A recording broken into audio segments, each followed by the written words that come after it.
When I collapsed at work, the doctors reached out to my parents. They never showed. 3 days later, still tethered to machines and floating in that strange haze between exhaustion and awareness, I finally opened my phone. What I found wasn't concern, or a missed call, or even a simple, "Are you okay?" Instead, it was my sister's smiling face tagging me in a photo. Family day without the drama. The caption burned worse than the IV needle sliding into my arm. I didn't reply. I didn't cry. I just stared at the screen, watching the likes climb, wondering when family stopped being a shelter and became a performance. 4 days later, my phone lit up with 74 missed calls and one message from my father: "We need you." That was the moment everything shifted, just not in the way they had assumed. I used to think exhaustion was just part of being responsible. At Green Tech, deadlines blurred together, projects stacked endlessly, and I was always the one who stayed late, the one who carried the weight. People said I had a kind of discipline that made them uneasy. They didn't know it wasn't ambition driving me, it was survival. Every hour I worked wasn't just for me, it was for the people at home waiting to be bailed out again. Dad, Robert, had been unemployed since the housing crash. He called it a temporary setback, but 7 years had turned temporary into a lifestyle. Mom, Alana, said he just needed time. What he really needed was a steady stream of my paychecks.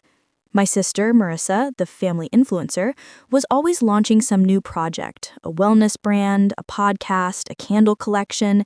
Each lasted barely a season before quietly disappearing. Meanwhile, my financial support never did. Peyton, the youngest, still in design school, played the role of the peacemaker. She never argued, she just borrowed softly and forgot loudly.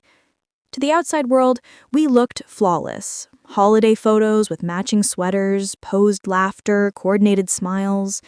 Online, Marissa showcased us as the perfect Miller family, proof that love conquers everything. She posted that right after I paid Mom's overdue car insurance and covered the penalty on the mortgage. Apparently, love carried late fees. Grandpa Joe was the only one who ever saw beneath the facade. A numbers man his whole life, he could read intentions like income statements. "You can't audit love," he told me once, "but you'll recognize when the math stops making sense."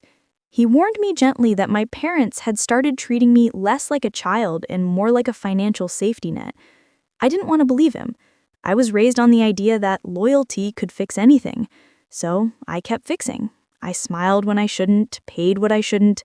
Part of me was terrified that if I said no, they'd finally reveal how little I meant. The night before everything went dark, I was still in the office at 10 p.m. staring at blueprints I couldn't even process. My chest had been tightening for weeks, my vision dimming at the edges.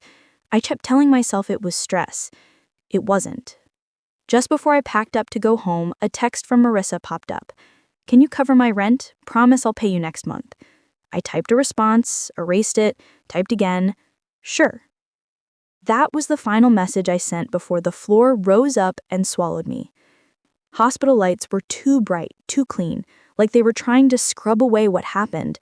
When I woke up, everything was fuzzy. The ceiling, the IV lines, even the nurse asking if I knew where I was. I didn't answer right away. My phone was dead. My chest throbbed. The heart monitor beeped steadily, almost mocking the fragility inside me. A doctor explained what had happened in a calm, practiced tone. "Cardiac event. You were fortunate your coworker reacted fast. Lucky." The words stung. Luck shouldn't be what kept me alive. Love should have done that. They told me they contacted my emergency contacts, my parents. No one answered. "We left multiple messages," the nurse added softly, as if the truth itself might hurt me more than the needles. Hours slipped by. Still no calls, no visits, nothing. Sunlight drifted across the wall, then disappeared. On the third day, a nurse returned my phone, fully charged. I shouldn't have unlocked it, but I did. The first thing that appeared wasn't a text. It was a notification. "You've been tagged in a post." My hands trembled as I opened it. A photo gradually loaded, sunlight on lake water, a picnic table, my family smiling like they belonged in an advertisement. Mom holding her deviled eggs, Dad with a beer, Peyton flashing a peace sign, Marissa glowing with her caption beneath it. "Family day without the drama." My breath caught. The beeping beside me sped up. They had erased me while pretending to celebrate unity. I zoomed in on their carefree faces, no guilt, no worry, no trace of me missing from the picture. A nurse asked if I needed anything. I said quietly, "No, I think I've had enough." I didn't text, I didn't confront, I just stared at the photo until the screen dimmed and my reflection looked back, a pale, tired stranger feeling something new. Not peace, clarity. On the fourth day, I pushed myself to walk again, slow and shaky, dragging the IV pole like a reluctant companion. The doctor said my recovery would take weeks. He didn't realize my heart wasn't the only thing that needed repairing. Then one morning, my phone wouldn't stop vibrating. 74 missed calls, Dad's message blinking at the top. "We need you. Call now." No apology, no warmth, just urgency, command, fear. I reread it, almost laughing at the irony. They ignored me when my life was on the line. Now they were panicking because they needed me again. But I didn't call. Not this time. Instead, I scrolled to the only contact who still meant safety, Grandpa Joe. I hesitated for a moment before pressing call. He picked up on the second ring. "He heard," he said softly. "You don't have to explain." It was the first time in years someone spoke to me like I mattered. 40 minutes later, he appeared in my doorway in his old windbreaker, wearing that unreadable expression he'd perfected over decades. He didn't hug me, he never was the hugging type, but he sat beside my bed like he belonged there. "So," he said quietly, glancing at the monitor, "they finally broke you." I gave a weak smile. "Guess so." He didn't press for details, he already knew. He stayed the entire day, speaking with nurses, confirming my insurance coverage, checking billing statements. When the clerk mentioned a few overdue balances, he didn't blink. He opened his tablet and began typing. "What are you doing?" I asked. "Taking inventory," he replied. "Before you cut loose, you need to know what's tied to you."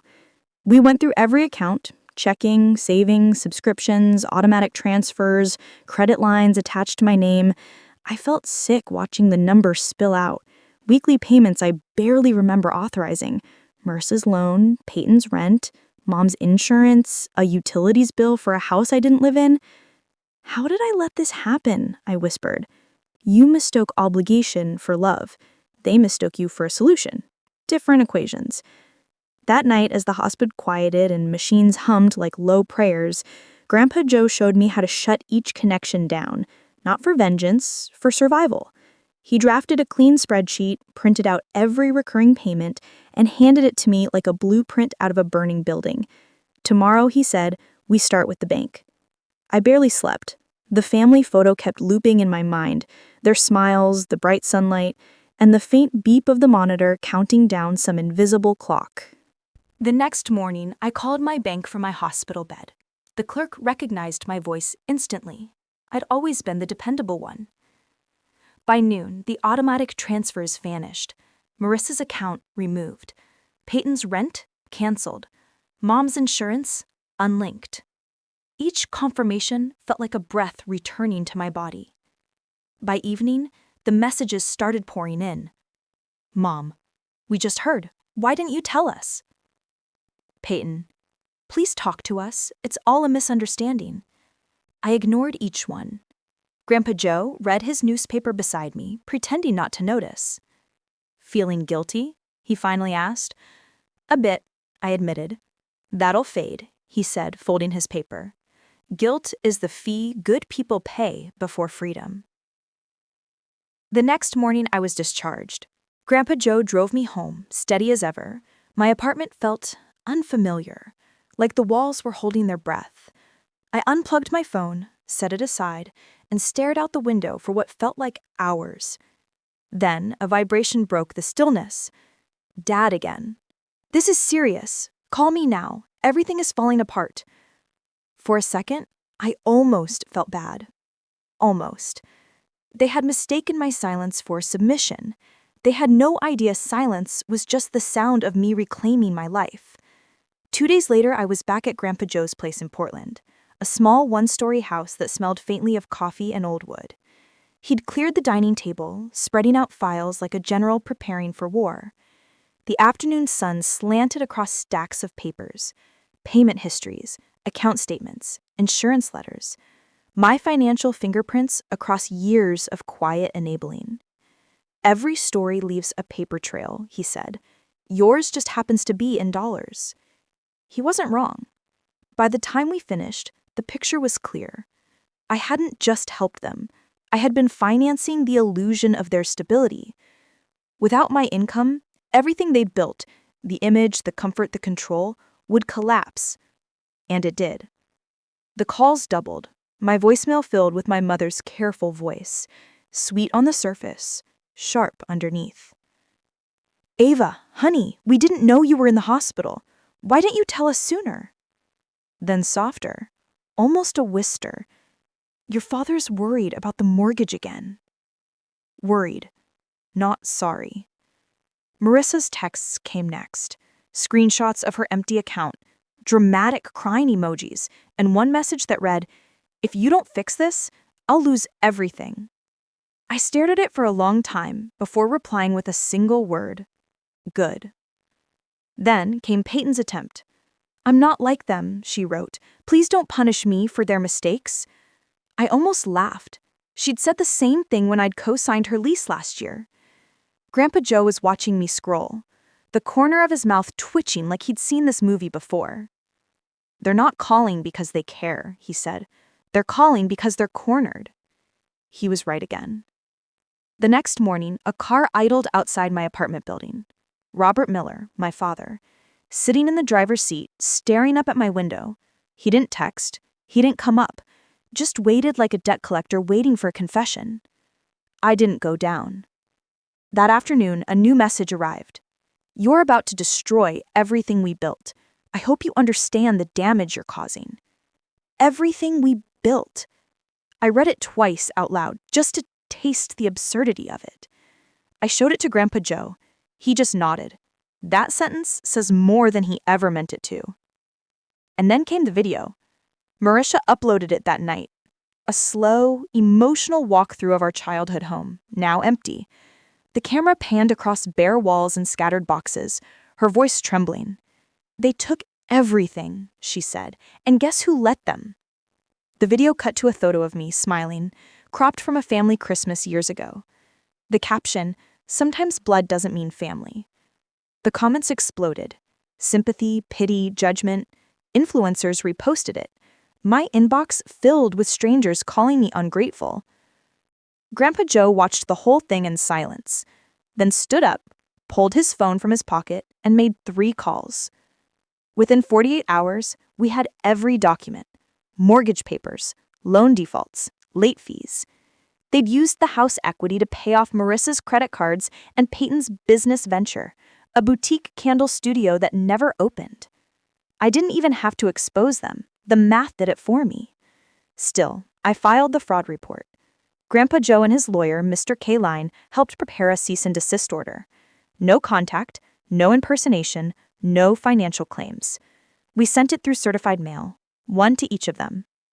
For the first time in years, I slept through the night. The next morning, I woke to my phone buzzing relentlessly. Peyton's face lit up my screen. Through the peephole downstairs, she was arguing with building security. She hadn't been on the approved visitor list. I saw her pacing outside, phone to her ear, probably calling Marissa. I didn't go out.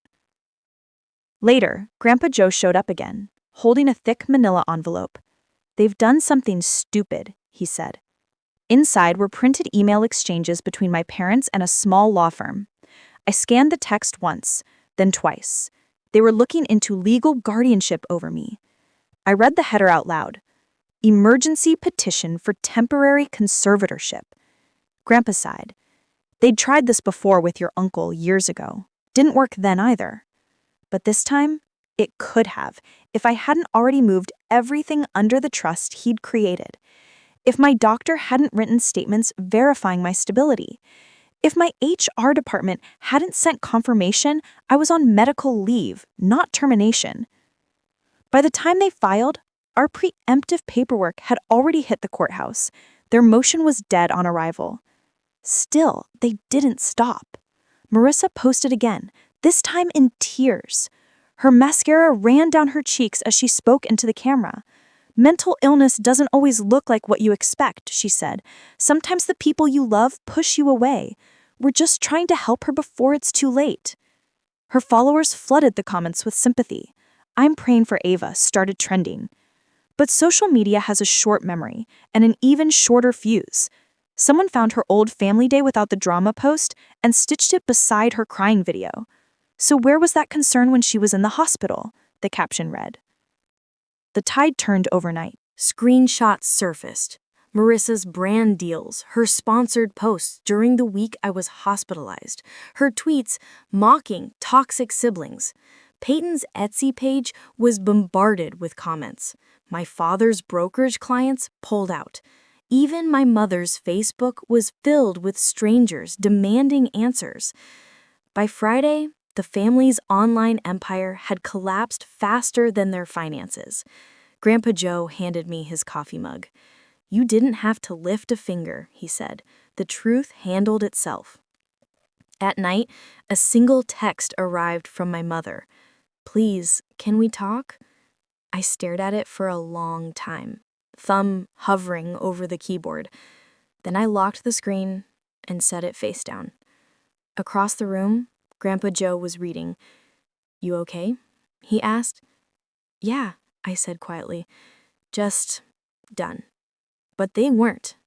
The next morning, a courier delivered another envelope. This one wasn't from their lawyer. It was from my father himself, a handwritten will. He'd rewritten it the week after the conservatorship failed. In shaky pen, it read, In the event of my death, all assets go to the remaining family who maintain unity. Ava is disinherited until she reconciles. I couldn't help laughing. It was the same manipulation, just wrapped in formal ink. I showed it to Grandpa Joe. They still think I want something. He smiled faintly. They're not used to someone walking away before the money. That evening, I wrote my final reply, not through texts, not online, but through my attorney. It was short, precise, and final. I waive all rights to the estate and request permanent no contact. I signed it, sealed it, and handed it to Grandpa Joe. File it Monday, I said. He nodded. What will you do now? I looked toward the window. Outside, the rain was clearing. I think I'll rest, I said. Maybe somewhere quieter. For the first time in years, I meant it. 2 weeks later, the rain finally stopped. Grandpa Joe and I packed what little I cared to keep, one suitcase, my laptop, and a few photos that still felt like mine, and drove east toward Colorado. He said he wanted to see the mountains again before winter. I didn't argue. I just watched the highway blur, mile after mile. The world, finally, quiet. The cabin we rented sat near a ridge lined with pine trees. No noise, no traffic, no family, just silence, clean and honest. I worked remotely for green tech now. Fewer hours, no pressure. My days started with black coffee and ended with the sound of the wind scraping the roof. Sometimes I'd still get messages. A cousin asking what really happened, a stranger saying they read the posts online. I didn't answer. I didn't need to. Let them believe whatever version made sense to them. My truth didn't need witnesses anymore. Grandpa Joe would sit by the window, newspaper in hand, pretending not to watch me breathe easier. You did it, he said. You broke the cycle.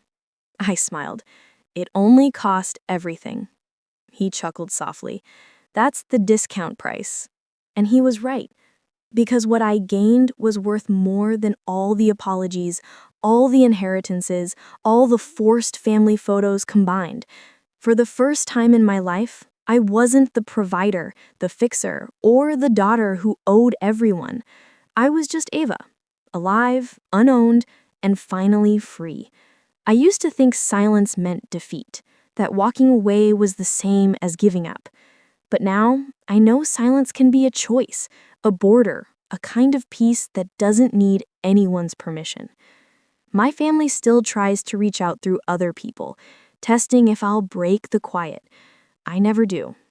Some stories don't need new chapters, they just need to end. If you've ever been called selfish for finally putting yourself first, I hope this reminds you choosing peace isn't betrayal, it's survival. They can keep their posts, their pity, their version of the truth. I'll keep my stillness, my laughter, my life. If you've ever had to walk away from your own blood to heal, share your story below.